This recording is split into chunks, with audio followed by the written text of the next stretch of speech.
بەڕێزان ئێستاش پەیامی زاکرۆز لەلایەن هاوڕێ موختار ئەحمەدیەوە دەخوێنرێتەوە. هاوڕێ موختار تکایە. پەیامی تەشکیلاتی زاگرۆس بۆ ڕێخستنە نهێنیەکانی کۆمەڵا لە شار و ولادەکانی کوردستان. هاوڕێیانی خەباتکار چالاکانی کۆمەڵە لە ناوخۆی کوردستان، وا دیسان ساڵێکی دیکە بەسەر تەمەنی خەبات و تێکۆشانی هەمەلایەنە و عەداڵەتخوازانەی کۆمەڵا تێپەڕی. لە کۆی ئەم ساڵانە و بە درێژایی تەمەنی هەڵگیرسانی چرای شۆڕشی نوێ لا خەباتی مافخوازانەی جەماوەری خەڵکی کوردستان لە پێناو دەستەبەرکردنی مافە زەوت و پێشێلکراوەکانی لەلایەن ڕژیمێکەوە کە لەگەڵ ئاساییترین و سەرەکیترین نمادەکانی مرۆڤ و مرۆڤایەتی خەریکی شەڕێکی هەمەلایەنەیە. بە دڵنیاییەوە بەشی قورسی بەرەو پێشچوونی ئەو خەباتە لە ئەستۆی ئێوە هاوسەنگەرانی شار و لادەی کوردستان بووە. ڕاستە کۆمەڵا داهێنەری شێوازە نوێیەکانی خەباتە و پەرەپێدەر و پاڵپشت بووە بۆ بەرینکردنەوە و هاوێشتنی پەلوپۆ بۆ گشت جومگەکانی ژیانی کۆمەلگای ئەمڕۆی کوردستان.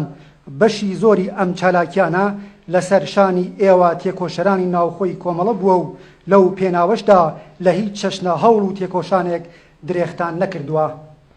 ئەگەر ئەمڕۆ کۆمەلگای کوردی و جەماوەری خەڵکی کوردستان پێشەنگی خەباتی مەدەنی، ژینگە پارێزی، مافی منداڵان، مافی ژنان، ڕێکخراوە ناحکومیەکان، ڕێکخراوە پیشەیەکان و دەیان بەستێن و بابەتی جیاوازی خەبات و بربەرەکانەیە.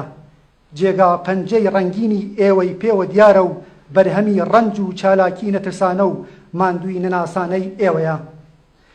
ئێوە کە بە پشت بەستن بە بڕوای پۆڵاین و دڵقایمی بە ئامانجەکانتان سەرڕای هەبوونی کەشێکی میلیتاریزە و لە ڕادەبەدەری ئەمنیەتی و داپڵۆسێنەرانەی چەندین دەی ڕەژیم چوونەتە شەڕی دڕندەترین دەسەڵاتی سەردەم لە کوردستانی داگیرکراودا.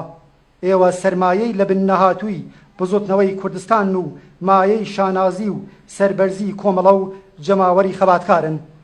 دەرهاوێشتە و ناوەڕۆکی چالاکی و هەڵسوڕانی ئێوە بە بۆنەی 26 ڕێبەندان ڕۆژی کۆمەڵا بە پانتاییەکی بەرین لە ساڵوەگەری ڕاگەیاندنی خەباتی ئاشکرای کۆمەڵە و ڕازاندنەوەی شار و دێهات و شاخەکانی کوردستان بە دروشم و تراکت و نووسراوە و ئاڵای پڕ لە شانازی کۆمەڵا سەلمێنەری ئەو ڕاستیەیە کە کۆمەڵا قەڵای پۆڵاین و لە بن نەهاتووی شۆڕشی کوردستانە.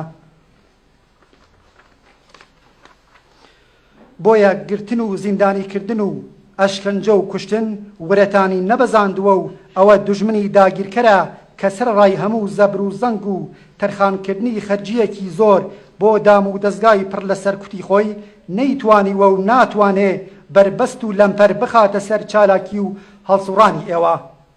ئێمە وەکو تەشکیلاتی زاگرۆس 26 ڕێبەندانتان پێ پیرۆزبایی ئەڵێن و دەست و پەنجەی ماندووتان بە گەرمی دەکوشین و هیوادارین ڕەوتی خەبات و تێکۆشانمان وەک ڕابردوو پاڵنەری خەباتی جەماوەری بێت لە پێناو ڕاماڵینی هێزی داگیرکەری دەسەڵاتی ڕەشی کۆماری ئیسلامی و گەیشتنمان بە ئازادی و دادپەروەری کۆمەڵایەتی بۆ خەڵکی کوردستان بێت.